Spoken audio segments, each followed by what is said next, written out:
We've gone over George Pickens a little bit already, but this is where he's starting to go at wide receiver number 10.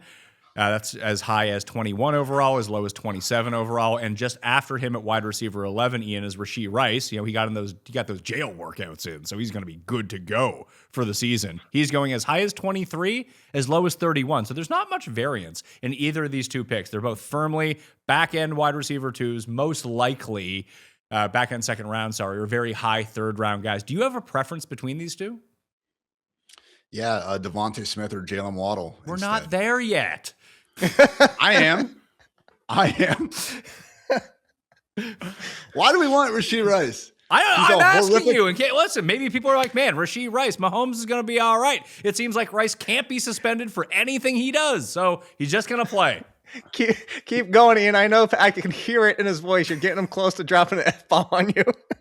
He's a horrific person. We know that. All right. And that hasn't stopped me from drafting dudes before. I'm not trying to be king. You know, I'm a better human being than you. Here's Ian Hartitz on the top of Mount Pius. He's one more knucklehead move away from probably just getting kicked off the team, not even playing in the NFL again. All right. At Mayo Experience.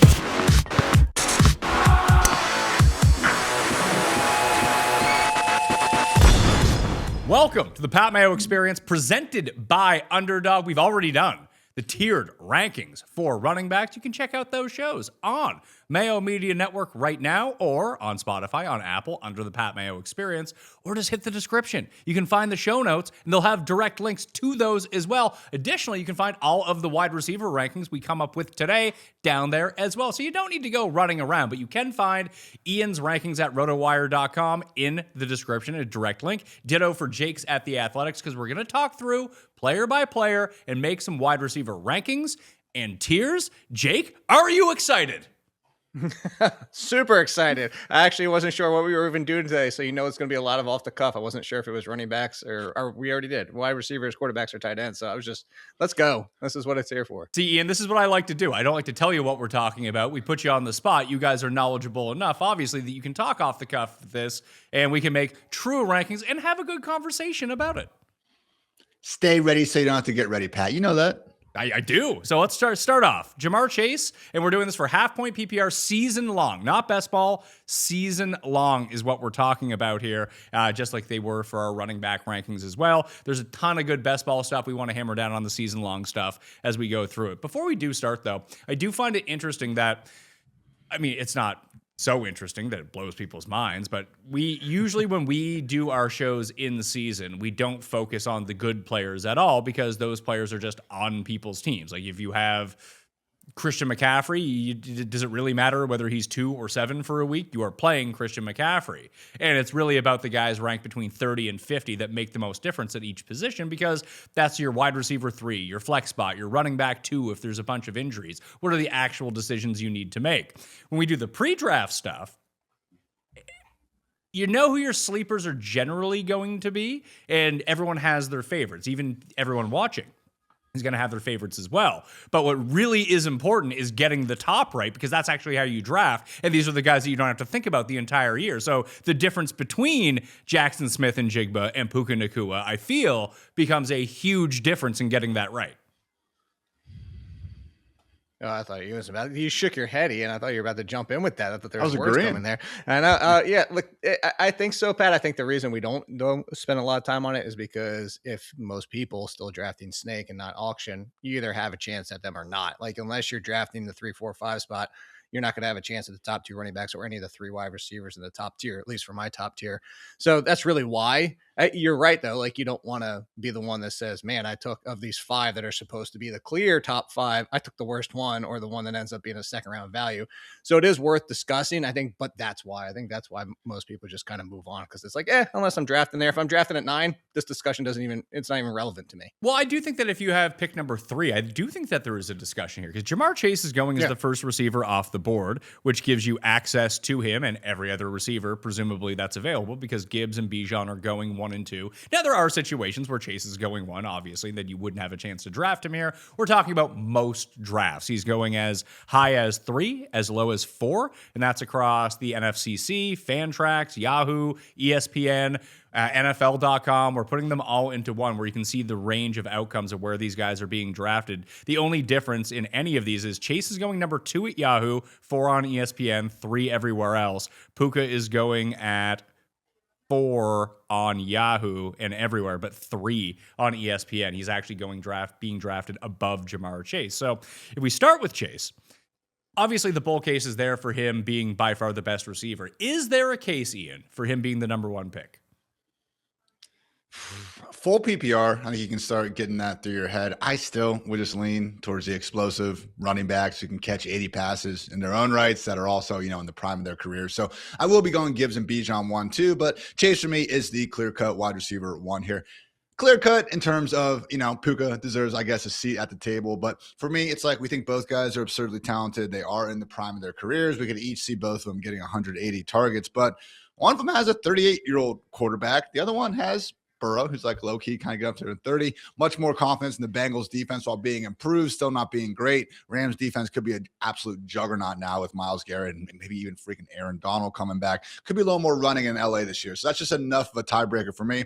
Also, a little too much Puka in the news for me this offseason. So he's my wide receiver too, but I think there's enough stuff going on there to go at Chase wide receiver 1. Do you have a distinction between them, like as a clear cut like Ian does, Jake? Or are you kind of like, well, just kind of flip a coin, we'll figure it out? I'm not flipping a coin, but I think there's more of a case in my mind, and I'm going to be called crazy for this, but I'm going to continue to do it because that's me. I have a tier of 3, and Chase is actually my 3rd. I think that if you look at Chase over his career, it's one peak season and a lot of the same. And I'm not even talking about 2 years ago without Burrow or last year without Burrow for part of it. I'm talking about the first 2 really good years with the full season of Burrow. Is talking about a half-point PPR is where I default to. 15, 16 points per game. The 20-point season is the outlier. So I'm not saying he can't get back to that, but that touchdown season is, if we get a healthy T. Higgins, does he see 17 touchdowns? I go Nacua, and then I go JSN, and then I go Chase. But, I mean, we're talking hairs between them. And so, like, if people want to get hung up and call me stupid for that, that's fine. But that's also, yeah, I know. That's also why I'm with Ian. And it's like none of the 3 for me are in conversation for the first 2 picks. I start at 3. I would go the 2 running backs and then Nacua, Smith-Njigba, and Chase. I think people are making it too much. I know we're going to talk about Smith-Njigba. Too big of a deal about the change and Kubiak leaving, everything like that. All of a sudden they're going to overhaul the offense. They've already talked about it. It's going to be almost the identical offense to what we just ran. Maybe I'm not accounting much for that like should be, but I just think we're going to see the exact same. For, by the way, Sam Darnold, everybody wants to, laud him for, having all the success with the team, but Sam Darnold was not a major factor in what the Seahawks did last year. He was pretty, watch him play and look at his numbers. He was pretty average. He was league average. My point being, Ian, is that he can get better, is that Sam Darnold can play better than he did last year, which is another feather in my cap for Jackson Smith-Njigba. Is this the same tier for you, Ian? Is it all 3 of them, or is Amon-Ra part of this? Is it just 2 of them? How do you factor that in? I got the top 4 in there: Chase, Nacua, JSN, then Amon-Ra, St. Brown. Then we get the tier break where I think there's just a little bit more of a question. So shout out to our 1 true Sun God, wide receiver 4, exactly 3 years in a row. We just got to trust that correlation and go with him wide receiver 4 once again. I am a little bit tempted to even be moving Amon-Ra and making him the, wide receiver 1 in terms of the dudes with hyphens in their name at some point. But there's no Jameson Williams. There's no Sam Laporta really in Seattle. It still should be the only show in town, and that is JSN there. So tempted to move Amon-Ra up and get a little wonky with it, but for me, he's my wide receiver 4. So with JSN, so JSN's going he's mainly going either pick 5 or pick 6. That's wide receiver 3 with Amon-Ra. McCaffrey usually wedges himself in between that tier of wide receiver. So it's the 3, then McCaffrey, then Amon-Ra is going either at pick 7 or pick 8. On Yahoo, he's going at pick 9. That's behind actually CeeDee Lamb and Jonathan Taylor at that spot if we're thinking about the overall how the average first round goes in some of these 12-team redraft leagues. Jake, how close is Amon-Ra to those top guys? Is he closer to those 3 or is he closer to CeeDee Lamb? He's closer to those 3 for me. I think that if you wanted the conversation to Christian McCaffrey or Amon-Ra St. Brown, I mean, I'm okay with it. I would still go CMC given our conversation that we had on the running back show. But now you include Taylor, which I brought up at the time about the wins versus the losses. And I mean, if we threw another hyphen in the name for St. Brown, then hyphen would be consistency. Like, let's just be honest about it. Like, there's arguably you don't have the Stafford situation with his health. You don't have Smith-Njigba. Again, maybe I'm discounting or whatever, or not counting enough. Maybe the offense takes a step back, and then the multitude of injury issues with basically Burrow, Chase been banged up before, just that offense in general. So honestly, if you want hey, I'm not going to miss my first rounder pick, it actually is Amon-Ra St. Brown. That is, I agree that he is one of the higher floors, but if we're playing for pure ceiling, it does feel like his ceiling, Ian, isn't quite as high as the other three. Right. We say that, but I don't know, man. He could catch 110 passes. Our RotoWire projections have him leading the league in targets. It's close between him and these other top guys, not a runaway or anything like that. I mean, why couldn't Amon-Ra actually have that wide receiver one season finally? These Vegas preseason implied team odds had the Lions as the number one ranked scoring offense. New coach and Drew Petzing, but smarter real-life ball knowers than myself, Ben Solak, Nate Tice, seem very happy with the marriage. I do think Petzing deserves credit for largely making the most out of, an Arizona Cardinals offense, not exactly, made up of a bunch of diamonds over the past couple of years as well. So that would be the argument for Amon-Ra over JSN. We think that Lions are going to be much better scoring than the Seahawks and, more so on the same tier as the Rams, as the Bengals. So I agree. I have him wide receiver 4 for a reason. I think these other guys obviously have higher ceilings, but would it be the most shocking thing ever if Amon-Ra does peel off an overall wide receiver 1 season? I don't think so. If he did, Jake, to me, it would be because it was a down year at receiver. No one went absolutely nuts like the JSN season that we just saw, the Puka season that we just saw, 17 touchdowns from Chase. You'd have to, in order for Brown to leap up, he would have to go up a little bit from his baseline, but all these other guys would have to perform to the 75th percentile of what their upside would be. I think that's part of it. And the St. Brown, where my pushback would be, is that he needs to get to 13, 14 yards per catch. And that's just not who he is. And that's not who he is. And maybe Petzing changes things and uses him more downfield. But if you look at it, there's the 11 to 12 range versus we have seasons from the other three of 14, 15, even 16 yards per reception. And that's really what it comes down to is we just had 170 targets for Amon-Ra St. Brown. And he just, every single year, it's 160, 70 range if you project it out to a 17 game season, and about 115 to 120 receptions, about 1,500 yards in those full seasons. And that's just who he is.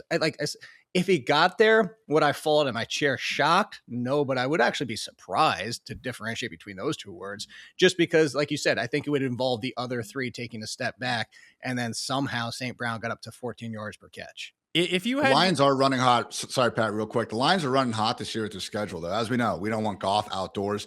You can make an argument.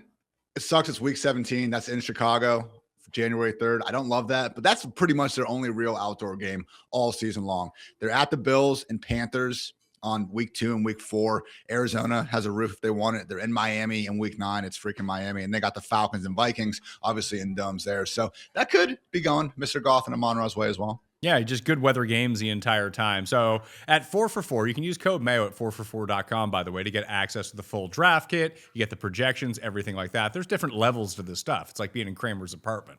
That you can get the season-long stuff, you can get the DFS stuff, you can get the betting stuff. It's pretty cheap to get the season-long stuff. And use code Mayo, you get yourself a discount over there anyway. And my rankings will eventually be populated once I talk them through with Ian and Jake, and I actually do make them. They'll be up there as well. We have 4 guys projected for over 100 catches. They are the 4 players that we talked about. Then you're down to your Drake Londons, A.J. Browns, Garrett Wilsons, Justin Jeffersons, that level of player. If you had to pick someone who's not one of these 4 guys to have over 100 catches this year, to kind of break through in that way, who do you think that player would be? Jettas. Who? Jettas. I was going to name 2. Jefferson was one of them. I was actually going to say that I was cheating because I pulled out my projections, Pat. I have 6 players with over 100 receptions, but Drake London's at 102, Jefferson's at 101. So that's why I think those would be the 2 names. But Drake London with that quarterback situation obviously worries me, and I think part of that is just accounting for, I think, on a reception standpoint, being the fact that he completes a lot of these to Drake London can come through, but whether or not the yards are replicated, given what we know about that, I think that's where you might see it offset back the other direction, where you get net neutral from what we had last year. But I think that both of them, and yeah, I agree with Ian. Kyler Murray just has to be 80% of what he used to be, and Jefferson's going to be back inside the top 10, if not pushing the top 5 once again. Ian, how much of Jefferson's issues, along with Carson Wentz and J.J. McCarthy, and who was the other dude they put, Brosmer, that they ran out last year, how much was it on them versus their offensive line stunk last year? Or do we see any improvements there? Because if it hasn't, Kyler Murray's going to have no success either.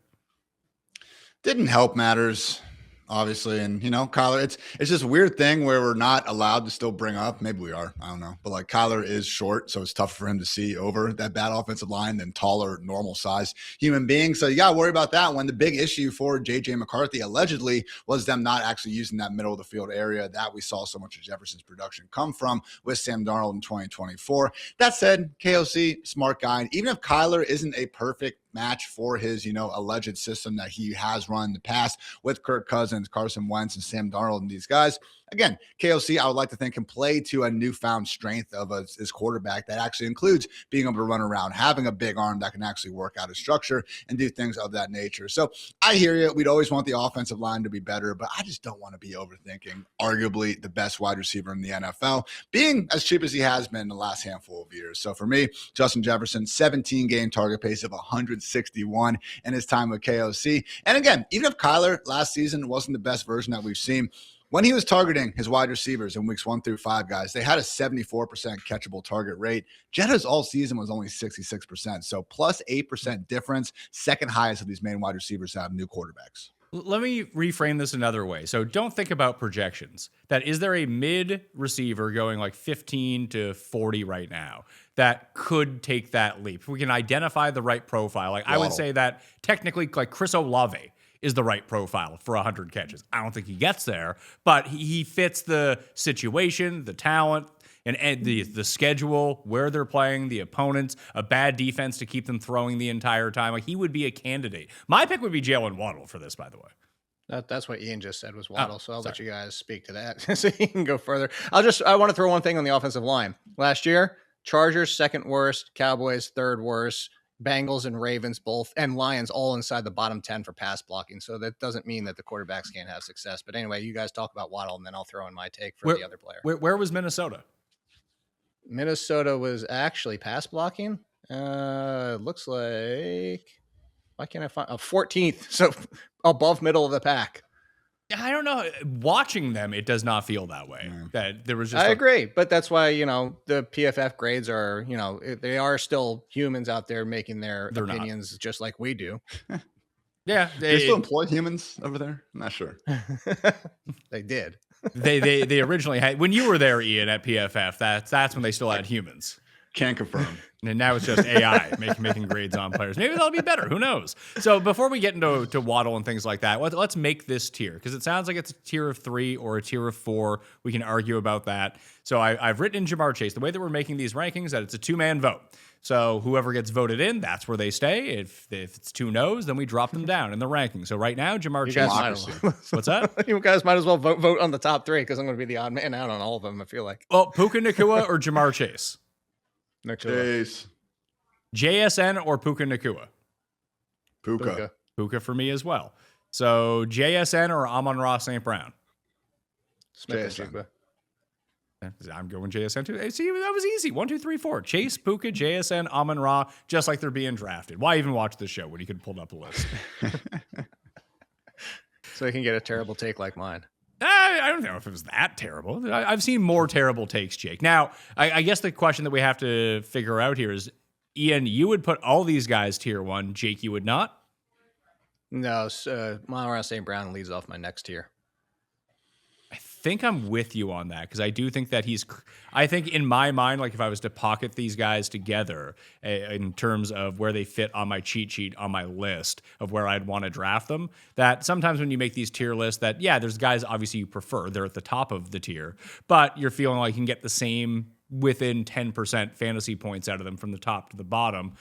I just don't feel that way about the top, where I do feel that St. Brown is closer to the next few names that we're talking about. And Ian, you've already spoken about Justin Jefferson. That, gun to your head here, obviously you're taking Amon-Ra St. Brown, but you can get, if you could trade the pick, let's say you had pick 6 and pick 11, and you could trade that pick back, swap first round picks, and I could assure you could get Justin Jefferson instead of Amon-Ra from 6 to 11. Would you make that trade for the better capital in the second round? I think I would. Yeah, because that would give me my better chance of getting, Saquon or James Cook or Gentry or one of those kind of top running backs and that just great wall of RBs we have going on right now. So I hear you there. I think the argument, and I go back and forth in it, but I get a little scared off of Jonathan Taylor this year. I know we've already talked running backs, but would you take JT over JSN and Amon-Ra, or would you just take JSN over JT? Like that's kind of where I'm at with the tier. I think I probably would go tier 2 for Amon-Ra. So you guys won. One thing I love about summer is that getting dressed gets real simple. Between golf, recording shows, running around with the family, I don't want to think too hard about what I'm wearing. I just want to grab something that's comfortable, looks good, and I know it's going to work. That's why I've been wearing Quince's 100% European linen shirts. That's right. They're light, breathable, and they've basically become my go-to whenever I'm heading out. They look good enough to wear to dinner or a round of golf, but they're comfortable enough that I can just wear them all day. You've seen them on the show. The best part is the price. Quince cuts out the middleman, works directly with ethical factories, so you're getting exceptional quality without paying for fancy labels. Everything comes in about 50 to 80% less than comparable brands. And it's not just clothing either. They've become one of my favorite places to shop for travel gear and home essentials. I wear Quince, and honestly, you should too. Make your summer wardrobe easier. Go to quince.com/mayo for free shipping on your order and 365-day returns. Now available in Canada too. That was good for me. That's QUINCE.com/mayo for free shipping and 365-day returns. Quince.com/mayo. When I was younger, money was always something that I worried about well after the fact. I'd look at my bank account. Hopefully everything added up, and if it didn't, well, I'd figure that out eventually. As I've gotten older with a business and a family and a lot of moving parts, doesn't really work like that anymore. I need to know where everything stands before anything becomes a problem. That's what I've liked about Monarch. Instead of bouncing between bank accounts, investments, credit cards, spreadsheets, everything is in one place. It gives me a much cleaner picture of what's actually happening with my money instead of what I think may be happening with my money. It's like having a financial advisor, but in my pocket. It's great. My favorite part is that Monarch isn't just about tracking what you've already spent. It helps you plan ahead, set goals, and it even uses AI to answer questions about your finances or flag big spending trends before they get out of hand. It really takes a lot of the mental load out of managing your money. Write your own money story with Monarch. Use code PATMAYO at monarch.com to get your first year of Monarch Core half off, just $50. That's 50% off your first year at monarch.com with code PATMAYO. We'll start tier 2 with Amon-Ra, and then we'll put Justin Jefferson there as well. So Justin Jefferson, Jake, is pretty flat across every single site. You see some weird outliers. Like the next guy we're going to talk about is all over the map of where he's going depending on the site that you play on. But with Jefferson, he's consistently going as wide receiver 6, pick number 11, or pick number 12. He is the second last or last pick of the first round almost every single time, which seems like an awesome spot to get him. It does. Who's 5? Because I have Jefferson at 5. I go St. Brown and then Jefferson. Well, I'm going off ADP, so I'll just put this into the ADP right now and put this into the time codes. You can always jump around to the players that you want to see here. CeeDee Lamb is going as high as 7, as low as 13. I mean, that's fair on the variance from what we saw last year. I mean, when playing together, it wasn't the fact that CeeDee Lamb even took a massive step back. It's just that Pickens was extremely successful, and then they kind of alternated a lot of games. Like, it was basically A.J. Brown, Devonta Smith from 2 years ago. It's just, yeah, you have weeks where they both score 18, and then some weeks where one scores 20, the other scores 10. But it's not like that 10 is killing you anyway. So I don't get the CeeDee Lamb hate. That being said, I am at 8. I have 4 that we're talking about: St. Brown, Jefferson. Here, I'll give them to you. St. Brown, Jefferson, A.J. Brown, and Drake London. And then I go CeeDee Lamb and George Pickens back to back. Ian, Nico? Where why do you hate Nico Collins, Drake? Yeah, why do you? Because he's at 10. I don't hate Nico Collins. I hate the Texans offense and CJ Stroud. CJ Stroud doesn't throw touchdowns. Unless he throws 80-yard touchdowns. Those are his favorite. Let's get Dude, you say wow, like 10 is such a, like, he's in the same tier. I was about to say before, my tier for this next wide receiver group goes from 4, St. Brown, to Nico Collins at 10, in my opinion. And we've seen actually all of them have done it. These are all wide receivers that can put up 14 plus fantasy points per game. Get Pickens out of there. That's a trap, Jake. You should know better. That's not a trap. Why are you anti-Pickens? Why are you anti-Pickens? Yeah. Why should I pay an extra 2 rounds on NFC T. Higgins? Because he scores more points. Yeah, I was gonna say because he scores more than T. Higgins. I mean, if I knew CD was gonna miss 4 games a year, then okay. But it wasn't just the missed games. That's what I was saying. He was scoring over 20 and teens every single game when they played together too. It was just more variance between the two of them. It was 116 to 99 targets in favor of CD, 12 full games with these dudes playing last season. So again, I have CD ahead of Pickens. Give me guys who are legit, really good ballers too, and the clear-cut wide receiver ones on their same team. I don't know why we're giving Pickens this benefit of the doubt over the Drake Londons, AJB, Nico Collins, Devonta Smith, Jaylen Waddle. I can keep going, guys. I got Pickens wide receiver 16. I'm not afraid to say it. Well, hate Pickens. Pickens is going as wide receiver 10 pick 25, 27. Like, these guys are not being drafted in the same stratosphere. There's like a round and a half later. And I think the upside is because of what happened last year is that at the end of the day, you just mentioned, so 99 over 12, do a quick math, and you're still talking about 150 plus targets if they both play together for their entire season, because what is Dak Prescott going to do and this offense is going to do? He's going to chuck, like for the people out there doing bets for everything for yards, and a healthy Dak Prescott is probably pushing 5,000 yards. We know this about him. So I don't have any issue because it's such a funneled offense between the two of them. You add in Jake Ferguson as the third. They're not throwing to the other wide receivers that much. They both stay healthy. Yeah, I just said it. I started that with there'll be a little bit more variance. But if you told me Dak Prescott, CeeDee Lamb, and George Pickens all play 17 games, I would take that bet that he finishes a top 10 wide receiver. But you mentioned all those names. You just have them much lower than I do. Most of those names are names that I mentioned I have in front of them. The only one that you got hung up on to start was that he's one spot in front of Nico Collins. Yeah. In best ball, we talk about stacking all the time, putting your quarterback with 2 receivers and a tight end to maximize your points. Do you guys try to do that in season long at all?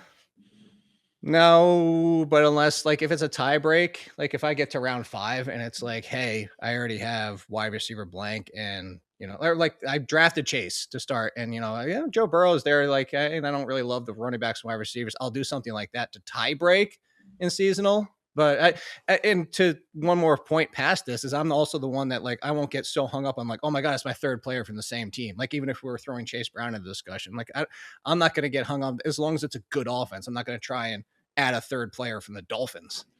No, that makes kind of on the same. But like if you had CeeDee Lamb, and then a round and a half later, just based on your rankings, George Pickens is just sitting there. Would you take George Pickens and be like, yeah, let's go get Dak and we'll be good?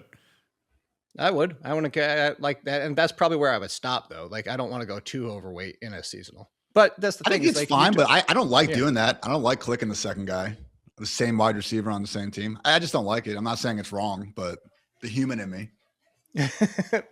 There's years you brought up Higgins. We have 2 Bengals inside, both wide receiver ones, both Eagles wide receiver ones. We did it for years with the Packers and the Rams. And I'm not afraid of it. The risk, I will admit this, is why Ian probably doesn't feel good. And a lot of people out there don't, is because if the offense is even 90% of what we expect it to be, then that second wide receiver is probably more of a 4th round value. And that's where you get hit. It also adds an incredible amount of variance in weekly leagues. Like, you're playing one guy, and if that offense doesn't show up that week, you're probably going to lose. Although if they show up, you're probably going to win. So you have to balance the scales of justice with that. It does happen. It's happened 15 times in the last 10 years where one team has enabled multiple top 12 wide receivers in the same season. Cowboys and the Rams did it last year. As Jake said, the Bengals have done it a couple of times as well. Vikings, strangely, have popped up multiple times, with the Diggs and Thielen and Jefferson years kind of overlapping here and there. So it happens, but it's not the most common thing in the world. So let's put these guys into tier 2. So it sounds like Amon-Ra is the top of this tier for everybody. Justin Jefferson or CeeDee Lamb for you guys? Jefferson. That is Jefferson for me as well. So CeeDee Lamb would go after him. Let's talk about Drake London a little bit.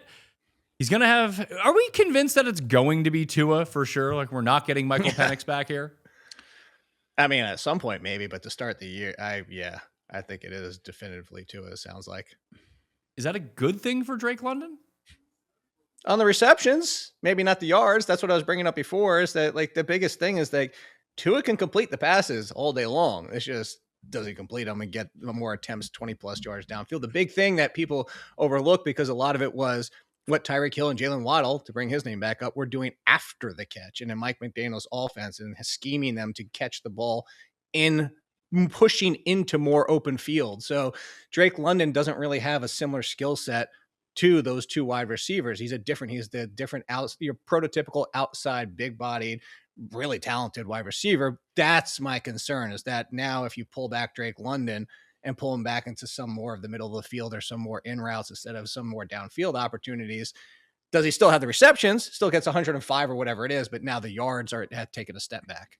So if it's not London, Ian, it sounds like Jake is advocating for Zacchaeus to be drafted over London because he's good after the catch.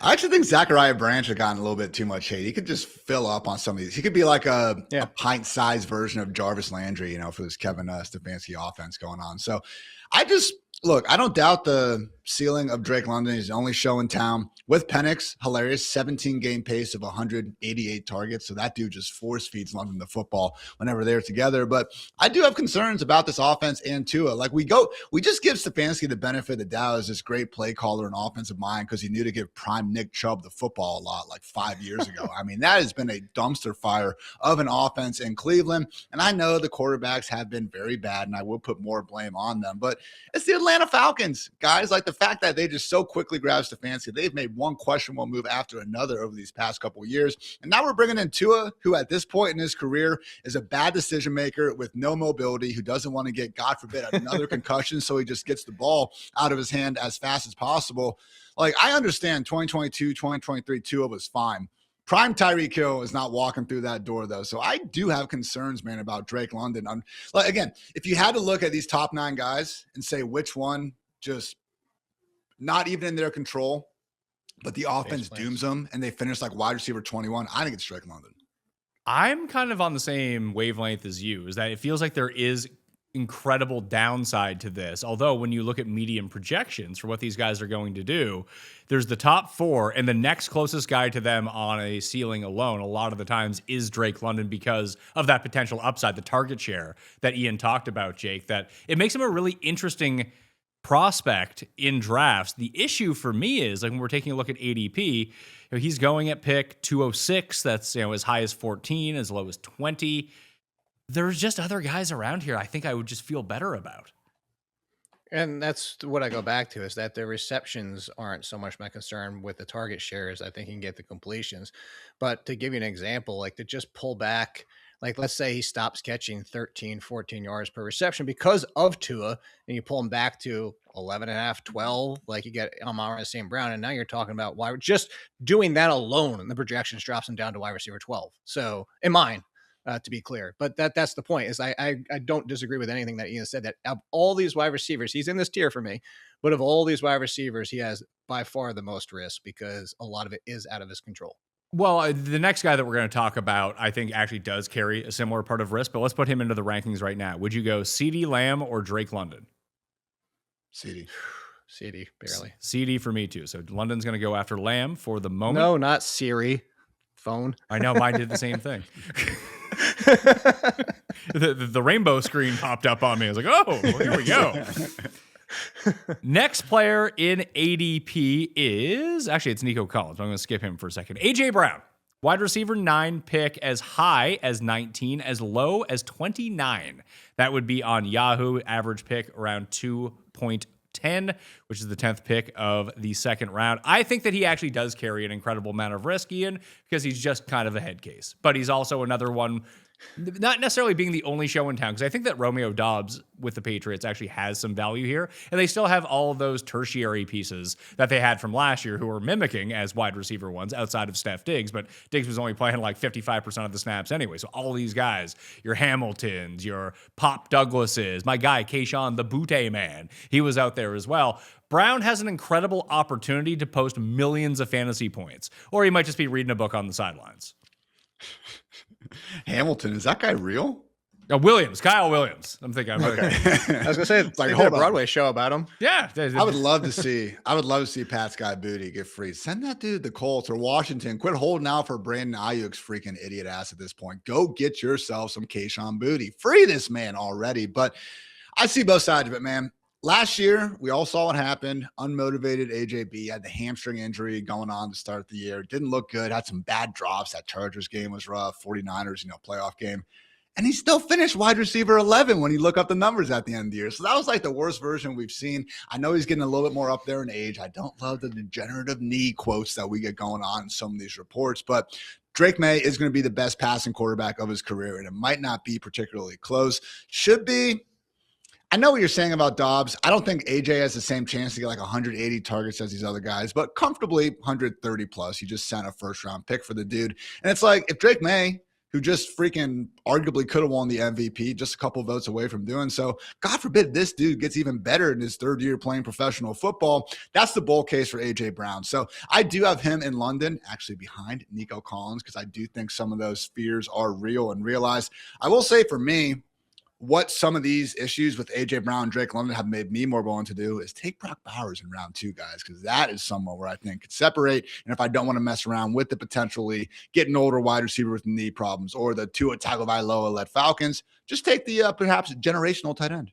Well, you can also find some potential, depending on which draft you do and which site that you use. As I mentioned, A.J. Brown's going as high as 19, as low as 29. Other guys that start popping up in that range, you get Chase Brown, Brock Bowers, Kenneth Walker, Drake London, Derrick Henry, Nico Collins, Trey McBride, Jeremiah Love. If you have a chance to draft Chase Brown there instead, just draft Chase Brown. That's a much better pick. Chase Brown is one of my favorite second-round picks to go back to that. But to talk more, I will talk more positively about A.J. Brown because he's my 6th wide receiver. And I think if you look at it, the biggest thing that Ian said in there, I think the hamstring injury played in more than people want to give him credit for. Because if you look when he came back from that and after their bye, that first week was kind of But if you look at weeks 11 through 17, he was wide receiver 5 in fantasy points per game. He was back to A.J. Brown. He had multiple 100-yard games once again for A.J. Brown. And if you look at it, the biggest thing about Drake Maye is you don't even need him to get better because he was top. Pick a metric. Just go pick one.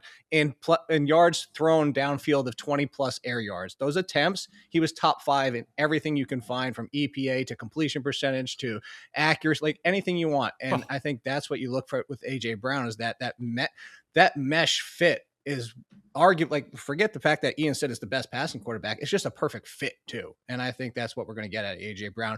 That being said, with Dobbs having a better season this year as the number 2. So I'm not that worried because A.J. Brown was still putting up 14, 15, 16 points per game with Devonta Smith next to him. And I don't think Romeo Dobbs is anywhere near Devonta Smith. No, but do you worry that the efficiency metrics for Drake Maye take a giant step backwards because A.J. Brown is there and he's not just throwing to Kayshon Boutte anymore? Who's awesome. Obviously, when you can't include the booty, that's going to affect everything. So let's throw A.J. Brown in. I guess one of my big, and maybe this will be resolved because of the situation is now resolved and that hamstring injury is there. But we've seen this at points off and on over the past 2 years, not just last year. Is that well, you can quote fantasy points per game and they look really good. A.J. Brown has a distinct ability to cost you weeks and win you weeks. And it depends on which type of fantasy player that you are, whether you can stomach that or not. Yeah, but to go back to, and again, I am picking, but I'm picking when we thought he was 100% healthy. There wasn't a single digit performance in that weeks 11 through 17. If you go back to last year, I think he was one of the few players that only had 3 or 4 single digit performances. So I think that the question comes down to kind of what Ian was saying in there and what you're kind of, I'm projecting here for you is like, do we think he's now an injury risk? Do we think that at this point of his career is starting to take its toll? There's been studies on wide receivers hitting 30 and older and being 6'3", 6'4", and the size and whether that's starting to be an issue. So if that's the case, I think there is the argument, not as bad as Drake London because his is on himself, that being A.J. Brown, is that there is risk with him. I just think if we got a full season out of A.J. Brown, that's why I have him 6 right behind Justin Jefferson. So he is the only, because again, he's not that bad. He turned 29 on June 30th, but man, you got to go down to pretty much the unk tier, McLaurin, Adams, and Evans before you find anyone else that's even like close to being at that point in their career right now. I know that the median projections will really like Drake London a lot better, but when I take a look at this board, I think that there's more variance with A.J. Brown, with the age, potential injury, history, degenerative knee, his mood swings, and going to a new team, which could all be non-factors, and the new team is like the best thing that ever happened to him, that London's simply going to project better. But if you ask me at the end of the year, hey, actually, one of these two guys finishes the number 1 receiver, I think the answer is very clearly A.J. Brown. Yeah, I think that's why I have him at 6. That's why I would take him over London. Well, let's put him in. Would you go A.J. Brown or CeeDee Lamb, Jake? I would go AJ Brown. Ian? I still got CD. I got CeeDee as well. So we'll put Brown behind CeeDee because if we go A.J. Brown versus Drake London, I'll go Brown. I'm going to have to vote from the distance because I got to take this thing away from the dog, but I'm listening. Jake's out. His vote doesn't count. Let's go, Pat. Let's go. Hurry up. Come on. Let's get these in. So you would go A.J. Brown over Drake London as well? I would, but I got Nico Collins ahead of both, man. Okay, we'll talk about him right now then. Nico Collins. Give me your bull case on Nico Collins. Only Puka's been better in that cool yards per out run stat that we all like to try to hang our hats on. And yeah, we've had some injuries here and there. And I think that's honestly been the only reason we haven't seen this 1,500-yard blow-up season from Nico yet. Watch the dude out there, 6'4", freaking galloping horse that can run by dudes. And unlike A.J. Brown, you could even argue Drake London with Kyle Pitts there and Bijan, like Nico truly is the engine of this offense, the only show in town. I know CJ Stroud had a horrific 2-game playoff stretch, but if you look at the rest of the games he played last year, it actually was a nice step in the right direction based on what we saw in 2024. So take it easy on CJ Stroud. Not everyone is Jaden Daniels or Bo Nix and got to start 60 games in college. You know, Caleb Williams and CJ coming out as actual 21, 22-year-old QBs. Got to give them a little bit more respect with this. So motivated Stroud, he cut off the dreads. You know, we're locked in now. And who's he going to be locked into? His big badass wide receiver 1 who just got paid, Nico Collins, my wide receiver 7. So who is going to be his competition for targets? Jaden Higgins? Because I did actually see, we spoke about Tank Dell. I don't know if it's on the first or second running back show, but I ended up seeing a video of him like slowly moving his knee back and forth. I was like, oh, positive news for Tank Dell. Good for him. I don't care about Tank Dell. Like if anything, he's got to hold up. Now look, he's got to hold off. He's got to hold off Jaylen Noel at this point, or Noel. I think he says his name Noel. I think somebody told me. That could be wrong, but anyway, he's got to hold off him for that role. The number 2 should be Jaden Higgins. For comparison of player style that I made last year is Marvin Jones. So Marvin Jones is the number 2 in this offense. It is still Nico Collins, and the targets are going to be there. The production is going to be there.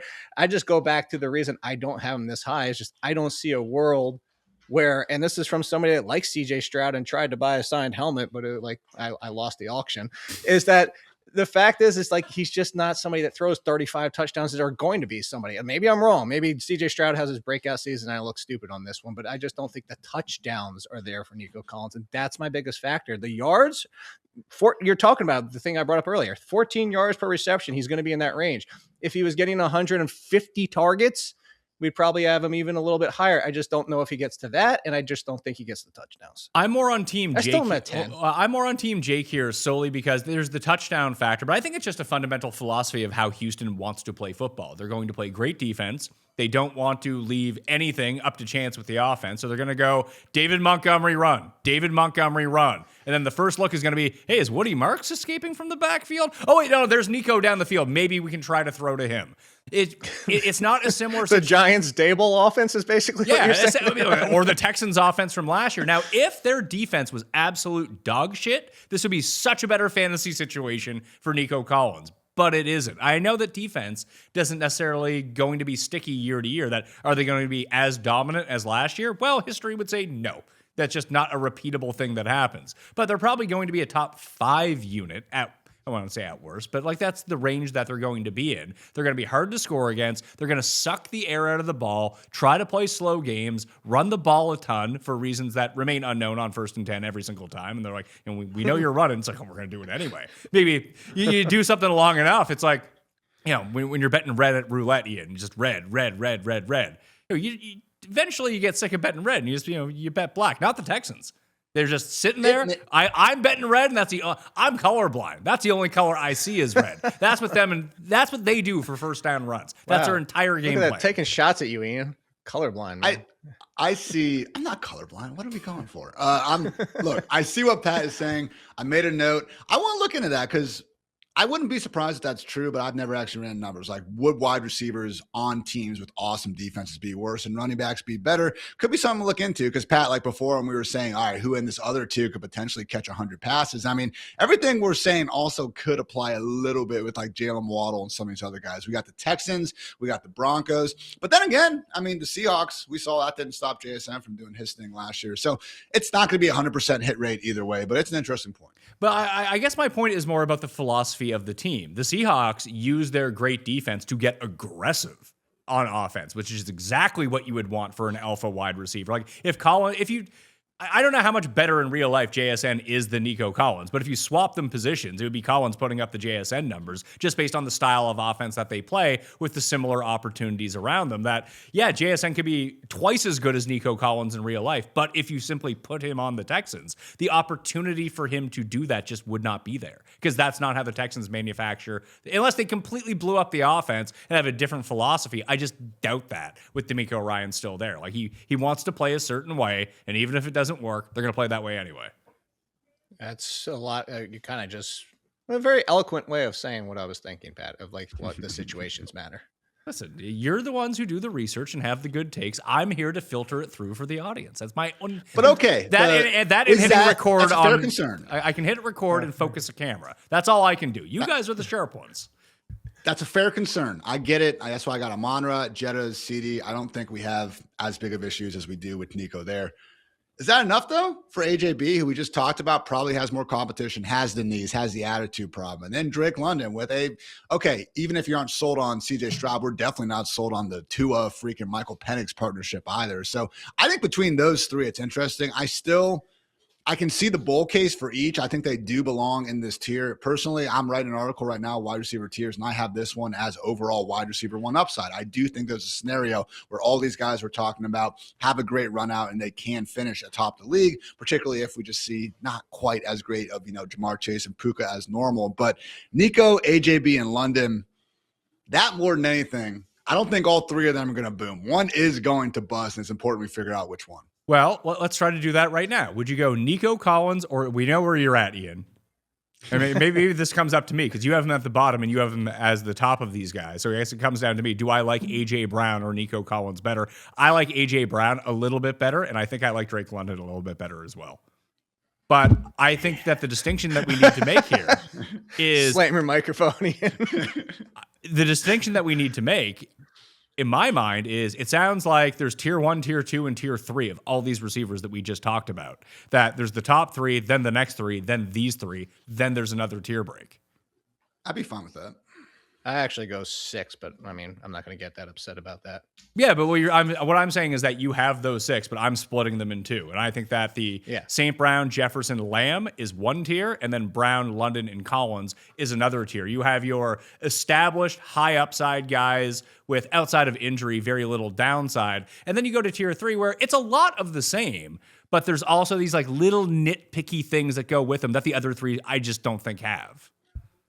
I think we're making too big of a deal of A.J. Brown reading a book on the sideline. I'll say that. I'm more worried about the knee. And just like, look, Stephon Diggs was clearly the best wide receiver in that offense. I'm not saying 2025 Stephon Diggs is 2026 A.J. Brown. There is a gap there. But every single week, nerds like Jake and I were just complaining about Diggs not having this full-time route race. So they bring in Dobbs. They still have this clusterfuck of all these other dudes behind them. Like, there is a chance we're sitting here in week 2 and it's like the Patriots are a wagon, but they're trying to preserve A.J. Brown a little bit. And A.J.B. saying, oh, I don't care this year. I'm happy. I'm all here for the team. I'm trying to win games. And he just finishes closer to 120 targets than 150. To me, that's a bigger concern than him reading books. The most important name on the board right now is going as pick number as high as 24, as low as 42, wide receiver number 14 from your former favorite team, Jake, Malik Nabers.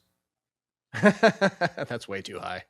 Yeah, we got a while to get to him. Well, Yeah. but we have a few guys in between here, but he is still being selected as wide receiver 14 because maybe his knee's okay. Have we thought about that? No. I haven't spent a whole lot of time on that. Like, if we get to the middle of August and I missed it and I missed the boat on it took too long for what I needed to see to move him up, I'll be okay with that. Mostly because I think we talked about it. If not, and I talked about it on a lot of shows at this point, so they kind of all mesh together. But the truth is like, even if he's ready for week 1, the timeline is not there for us to get like what Saquon Barkley was with the Giants years ago. Is that, yeah, he was out there for week 1, but everybody remembers we didn't get till the end of September until Saquon Barkley looked like Saquon Barkley. And then, of course, the Cowboys messed up his ankle and he's done for the rest of the year. So we hope that doesn't happen. But the point being is that even if somehow Nabers is out there playing for the Giants at week 1, I still would say there's like a 90% chance he's not anywhere near to the Malik Nabers we knew until the end of September. Sounds like, see, this is my roundabout way, Ian, of getting Jake to be like, you should draft is Darius Slayton. I think I've dabbled with Slayton once or twice. I'm drafting a Rashad Bateman in round 18 instead of Slayton this year. What could go wrong with that new thought process? Well, hey, let's put it this way then. What's a realistic price point for Nabers where you would take him? Wide receiver 26. That's where I have him. I have him 25. Let's go, Jake. So you would say, so you would be like, hey, give me Jameson Williams, not Malik Nabers. No, because I'm down on Jameson Williams. Okay. Christian Watson then instead of Malik Nabers. Right next to each other. Roma Dunze or Malik Nabers? Nabers. Carnell Tate or Nabers? Nabers. Okay, so we're not that. Luther Burden or Nabers? Burden. McLaurin or Nabers? McLaurin. Okay, so Bucky, our guy, Bad Vibes Bucky or Nabers? Nabers. Neighbors. Okay, so he's not that far off. So the 42 being the low end is still a bit too high for you guys, but realistically, you're right around pick like 50 for Nabers. I think the end of round 4, like that 4 or 5 turn, I can live with that. Yeah, I actually have him 54 overall. And my way of saying is that at 26, I have 2 wide receivers, or I have 2 running backs, a great wide receiver. I take him and I take another wide receiver quickly. Is the point being is your team build is going to matter. I want him in a spot where I would treat him as I would treat most volatile wide receiver 3s at this point. Are you someone who spends a lot of time at a desk, sitting down, kind of like me when I'm recording shows or writing or doing whatever? Eventually you realize your old office chair just not cutting it anymore. Mine was fine until it wasn't. So I started looking around and I found exactly what I wanted. Where? On Wayfair. The biggest surprise was the price. I figured that a chair that actually looked good and was comfortable enough to sit in for hours was going to be super expensive, but it wasn't. It showed up quickly. The person I paid to set it up said it was super easy to set up, so that's handy. And now I just don't spend any last hours of every show sitting around feeling like I'm going to try to get more comfortable because I don't need to. If you've been putting off upgrading your home office because you think it's going to cost way too much money or you don't know where to start, just head to Wayfair. I ordered from Wayfair and honestly, you should too. Ready to upgrade your home for way less? Head to wayfair.com right now to shop all things home and get your space ready for less. That's WAYFAIR.com. Wayfair. Every style, every home. You got a business idea bouncing around your head and maybe it's been there for months or years or whatever. Just stop waiting for the perfect time because it doesn't exist. I know because when I started MMN, I spent way too much time wondering if I was actually ready. Looking back, someone should have just told me to start 3 years before when I wanted to do it, so the channel would be bigger at this point. But I didn't, so here we are. Wish I had done that then. If I was launching a storefront today, Shopify is where I begin. You don't need to be a web designer or a tech expert. It handles the storefront, the checkout, and all the behind-the-scenes stuff so you can actually spend time building your business instead of troubleshooting your business, which I can attest to is no fun and takes up a ton of time. And that's the biggest advantage. When your checkout is simple and returning customers can use ShopPay to get through in just a tap, you're giving people every reason to actually complete their purchase. With Shopify handling the heavy lifting, you get to focus on growing instead of fixing. With Shopify, nothing stands between your idea and a real business. So go make it one now, okay? Listen to me, go do it now. If you're ready to stop putting off your business and start hearing, then you're ready for Shopify. Start your free trial at shopify.com/ArsenalVision today. You heard that right? Start your free trial at shopify.com/ArsenalVision. That's shopify.com/ArsenalVision. We've gone over George Pickens a little bit already, but this is where he's starting to go at wide receiver number 10. That's as high as 21 overall, as low as 27 overall, and just after him at wide receiver 11, Ian, is Rashee Rice. He got those jail workouts in, so he's going to be good to go for the season. He's going as high as 23, as low as 31. So there's not much variance in either of these two picks. They're both firmly back end wide receiver twos, most likely back end second round. Or very high third round guys. Do you have a preference between these two? Yeah, Devonta Smith or Jaylen Waddle. We're not there yet. I am. Why do we want Rashee Rice? I'm asking you. And listen, maybe people are like, man, Rashee Rice, Mahomes is going to be all right. It seems like Rice can't be suspended for anything he does, so he's just going to play. Keep going, Ian. I know I can hear it in his voice. You're getting him close to dropping an F-bomb on you. He's a horrific person. We know that. All right. And that hasn't stopped me from drafting dudes before. I'm not trying to be king. I'm a better human being than you. Here's Ian Hartitz from the top of Mount Pius. He's one more knucklehead move away from probably just getting kicked off the team, not even playing in the NFL again. All right. And I even talked to Drew Davenport, a fantasy football's favorite lawyer. And the big thing Drew was bringing up is like, when he tested positive for this marijuana test, Drew's question was like, if it's a really high amount, maybe they could actually go ahead and do something. If this dude was just baked out of his mind compared to just a little bit, I guess that could matter. We just haven't heard the follow-up on that. So I'm not even completely convinced that he's fully in the clear. Oh, yeah, he was rehabbing a freaking knee surgery in jail. That's not ideal. And this is on top of him being everything that's wrong with his Chiefs offense over the past 3 seasons when they've lost their deep ball. That freaking downfield pass is calling to Mahomes every offseason like the Green Goblin mask. Don't you think they would have figured out Rashee Rice if he was capable of still doing it? So he's Dallas Goedert inside the 10-yard line, but we act like it's cool because he scores a lot of touchdowns. So he's fancy Khalil Shakur if the Bills decide to run their entire offense through him. I think there are so many ways that can go wrong for Rashee Rice. Get him out of this tier. So this is tier 4 that we're talking about now, Jake. Would you go Pickens or Rice? Pickens. Pickens or Rice for you, Ian? Pickens. Okay, I thought you were going to be like, well, of course Rashee Rice. Okay, we've brought up his name a bunch of times here, and it's Jaylen Waddle. So Jaylen Waddle is going. I can't wait to be so wrong on Jaylen Waddle this year, or be very upset that he leaves the game after 3 plays, comes back, leaves again, misses another quarter. Like, I don't expect that to happen, like it has every time in the past 5 years. He's going as wide receiver 21 right now. That's as low as 56, as high as 45. To put that into some context, the other guys around 45 are Devonta Adams, DeAndre Swift, Egbuka, Cam Scatterbu, Ladd McConkey. Tet McMillan is another guy that he's currently going behind. Garrett Wilson is another one he's currently going behind. It just feels like the situation is right here. So obviously Ian and I both really like Jaylen Waddle. Jake, what's your take on Jaylen Waddle? Yeah, I'm closer to the 21 than it sounds like you guys are, mostly because I just look at Sean Payton's offense and I know what Jaylen Waddle can do and can be. He's not purely the big slot that Sean Payton's generally preferred, which is what we all talked up the fact that Patrick Bryant's fit, even though Patrick Bryant has limitations in his game. But we've seen that Payton kept trying to make that a thing with different options. Troy Franklin at time is not that. I'm just saying, like, all these options. All I'm saying is, like, I just worry about the target share. Like, I don't worry. Like, I actually do think that Waddle's going to come in and usurp Sutton and going to be the one for this team. I just worry that Waddle doesn't have a path to 130, 140 targets, and that Sutton doesn't just completely go away and stop being the touchdown maker, and that all these ancillary pieces, including the backfield, don't go away to get him there. Like, can he? Yes. But if you were telling me like all these risks and these ranges of wide receivers, which 130, 140 targets, McMillan, who we haven't talked about yet, Zay Flowers, even after coming off last year, probably in a similar range to Jaylen Waddle, but I actually think there's a more certainty with Flowers than there is with Waddle to have that target share.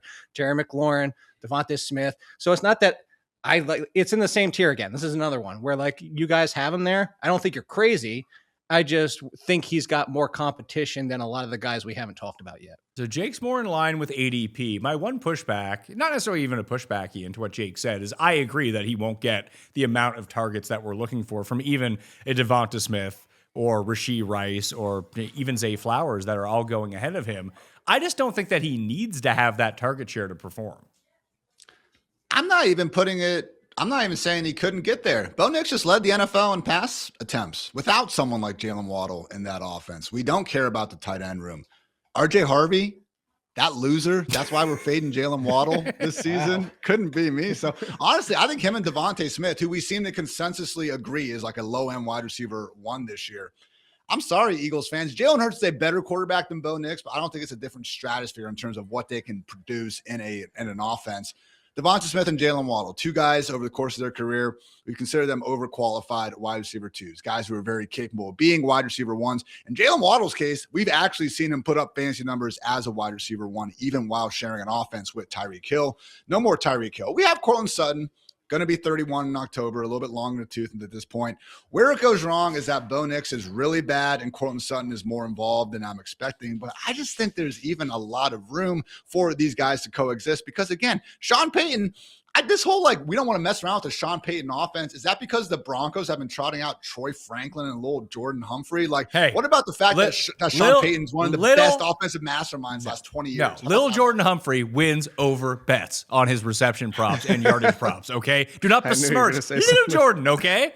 He might even be Big Jordan. If we're talking about my account solely from betting on little Jordan, it's now Big Jordan. But I don't know how much. What if Michael Thomas ran a 4.3? That's 2026 Jaylen Waddle. Ooh, I like that. Wow. I do like Devonta Smith better. And Devonta Smith is clearly being drafted ahead of Waddle. He is it goes Pickens, Rice, Smith, Olave on the ADP board at 10, 11, 12, and 13. Devonta Smith he has probably the most narrow range of any player that we've talked about. He's being drafted as high as 27, as low as 30.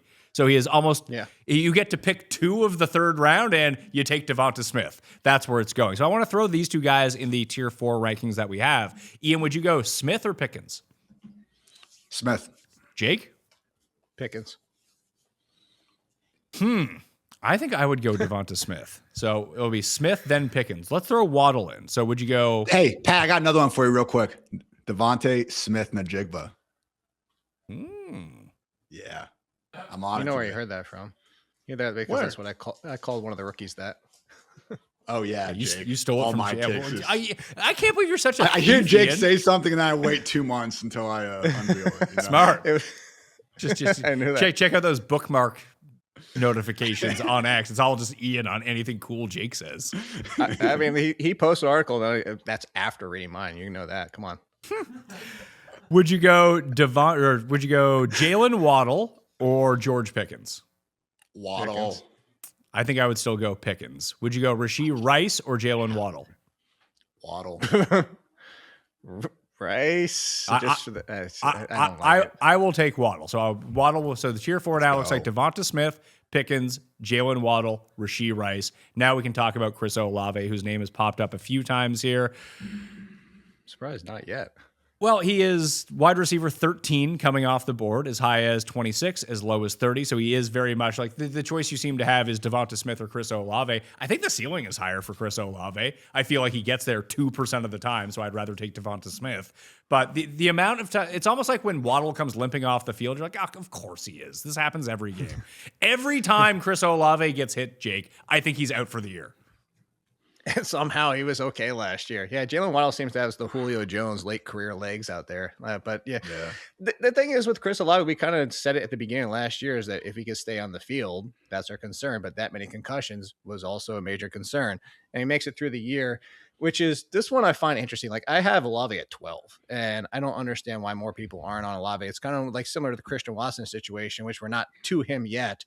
But it's like we wanted to get something. We get it. And then everybody's like, I don't know if I really want to, buy into that fact that it finally just happened. Yet the same people are out there like, oh, Tyler Shuck is one of my favorite late round quarterbacks because he can take another step forward. And I love Jordan Tyson as the number 2. And I do too, because of the potential in Shuck in this offense and what they did last year. And everybody's still like, yeah, but I don't know about Chris Olave. I'm buying Chris Olave. If he gets concussed in week 2, that happens. I mean, it'll happen to somebody else that doesn't have a concussion history. If somebody gets hurt and Jaylen Waddle stays healthy for 17 games, it could happen. I'm not going to play the injury risk. I'm taking Chris Olave as number 12.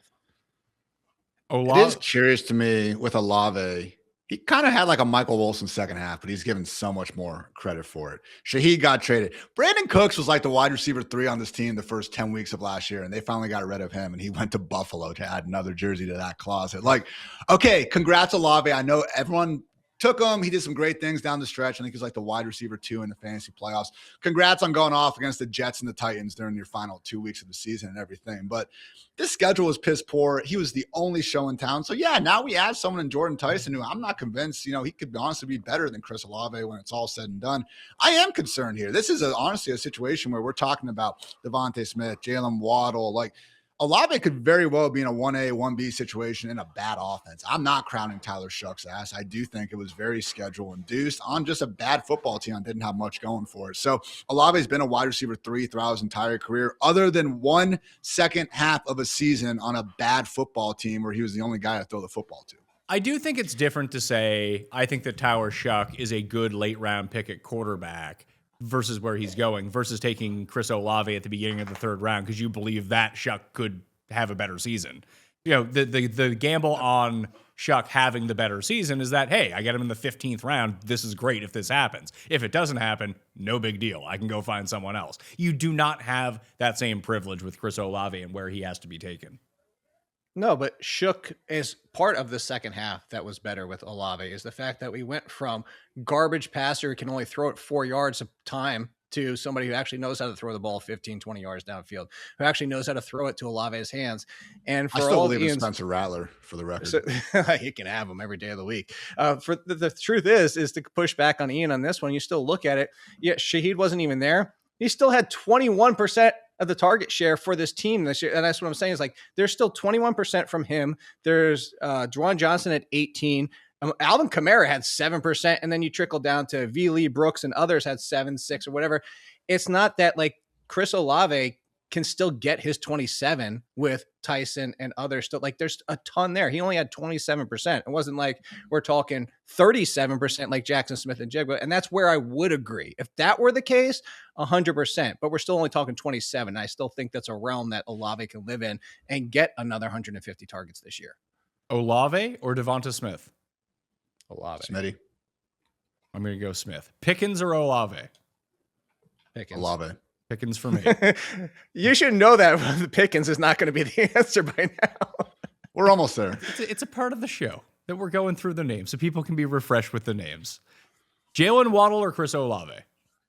Olave. Waddle. I'm going to take Waddle too. So that puts Olave in. I think we all have him over Rashee Rice. So that would make Chris Olave wide receiver number 13, Jake. So one spot behind where you have them in your rankings.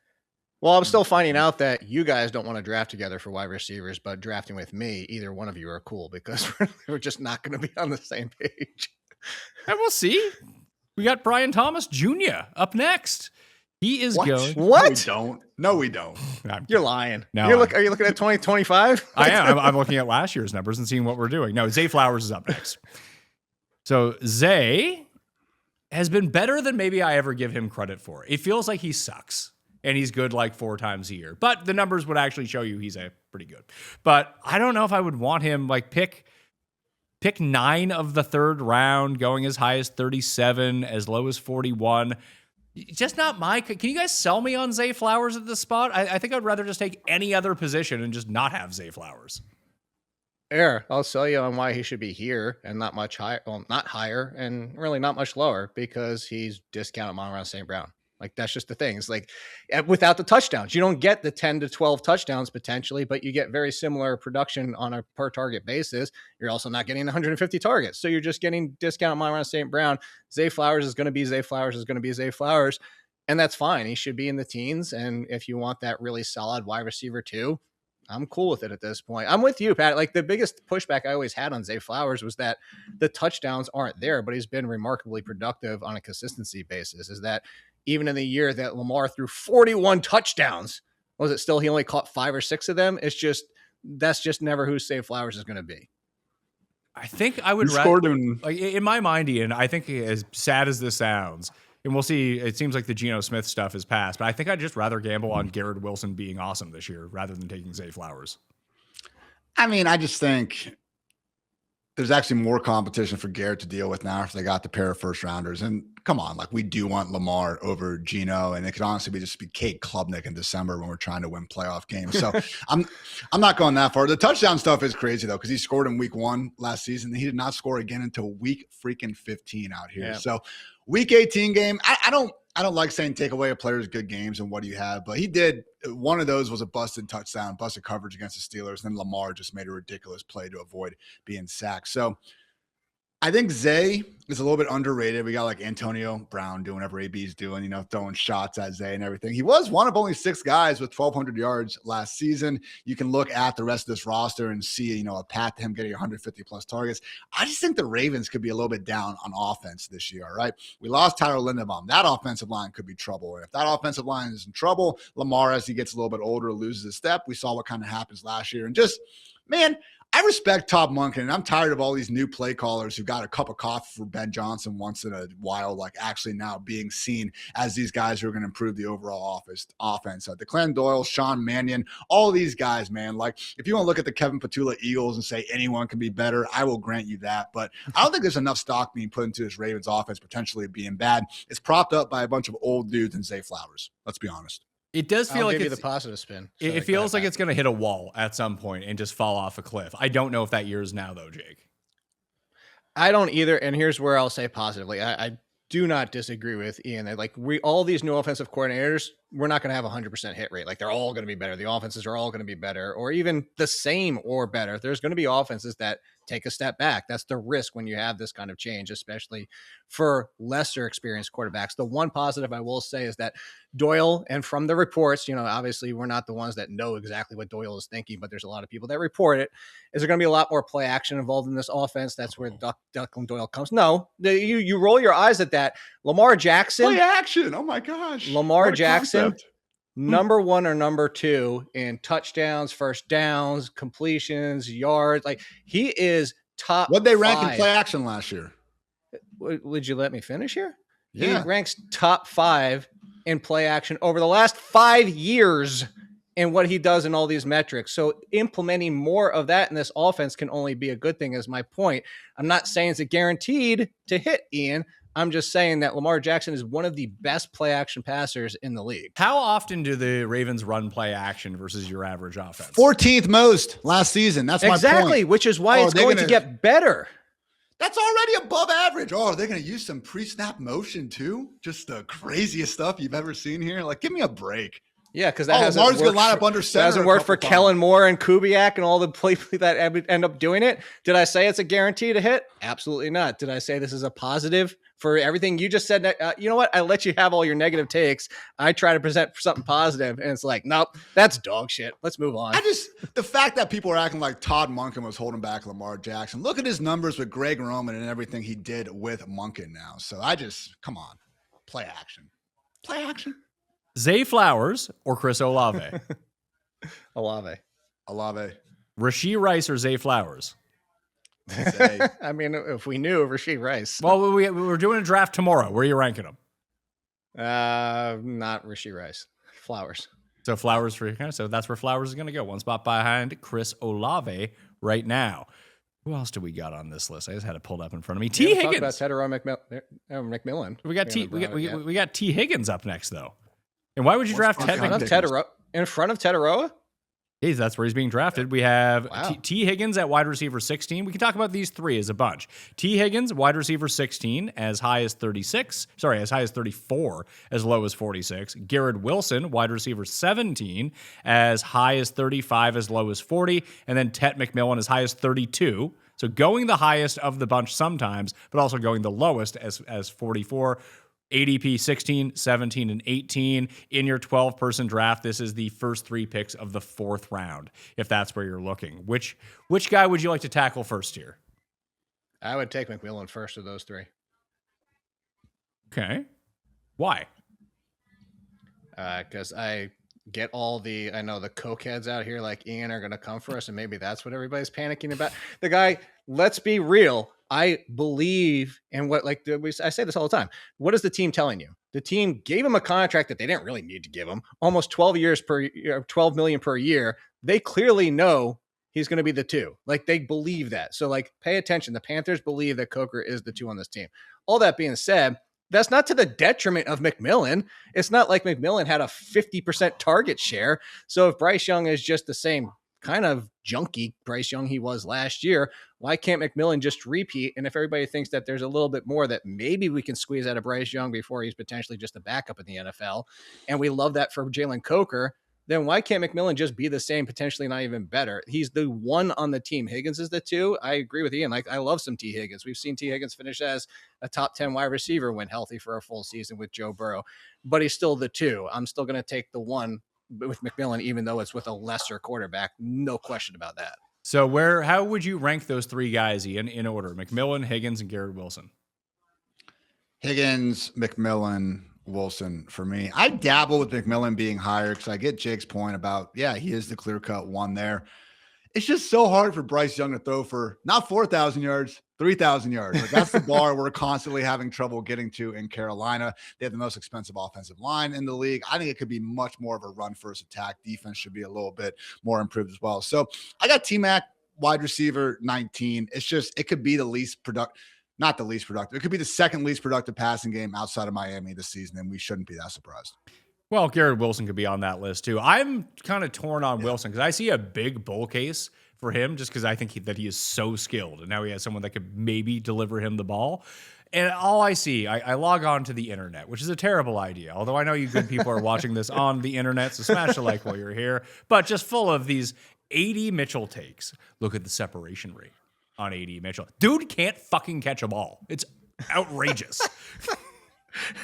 What is it, 40% or something ridiculous like that? Like, if you have hypothetical touchdowns, you will win your fantasy league with AD Mitchell. But real ones, not so much. I will agree with something you just said that kind of like you did without saying it, is that people talk about the separation for Mitchell, which is cool. Mitchell also coming out of college had a concern about his route running and his catching, which are both still things to this day. Garrett Wilson can separate with the best of them. The problem with Garrett Wilson is similar to actually Jordan Tyson as a rookie this year, is they're so good as they kind of get squirrely. They kind of lose the precision in their routes, and they kind of sometimes run into traffic because they're just kind of like, all over the place. It's almost like their brain goes into some world when they get 15 yards downfield. And it's just because they're so skilled and they're so good, they're kind of almost overdoing it. So I think that if you get Garrett Wilson, you saw it last year, he started to kind of rein that in and started to become a more precision route runner and more precise. And he's still getting open with the best of them. If Garrett Wilson was on half these other teams, I would have Garrett Wilson higher. It just comes down to, I'm somebody who said that Geno Smith gets not enough love for how bad it was last year. Everybody wants to hate and say Genty's going to have it better. Bowers is going to have it better. This offense, like blah, blah, blah, blah. Well, Geno is in one of the worst situations in the league. So if he's just middle of the pack, Geno, which we saw for the Seahawks for some time, Garrett Wilson could be a surprise and get to wide receiver one. My only concern is that I think he's kind of in the Zay Flowers range where I don't know the touchdowns ever get there for him. This is true. Although he doesn't have, I know that Charlie Kohler is on the Chargers now, but there's no Charlie Kohler type. Jean-Luc Picard isn't coming in to steal 4 touchdowns a year from Zay. Well, they do have 2 touchdowns now, or 2 tight ends now. Yeah, well, are they going to play a 2 tight end offense? Really? I guess they might have to. I can see it. Yeah. Well, and they have the rookie Cooper playing the slot, which that's the thing where everybody's talking about Mitchell's, because it doesn't look like Cooper's going to take over the number 2 role out of the gate. Which again, we're fluffing up everybody except for Garrett Wilson. I have Garrett wide receiver 20. We haven't had guys like Omar Cooper or Sadiq to really compete with. So I do think the chances of Garrett getting the 170 targets are a little bit less. And okay, could Geno get better? Sure. Could every quarterback in the league get better? Fine.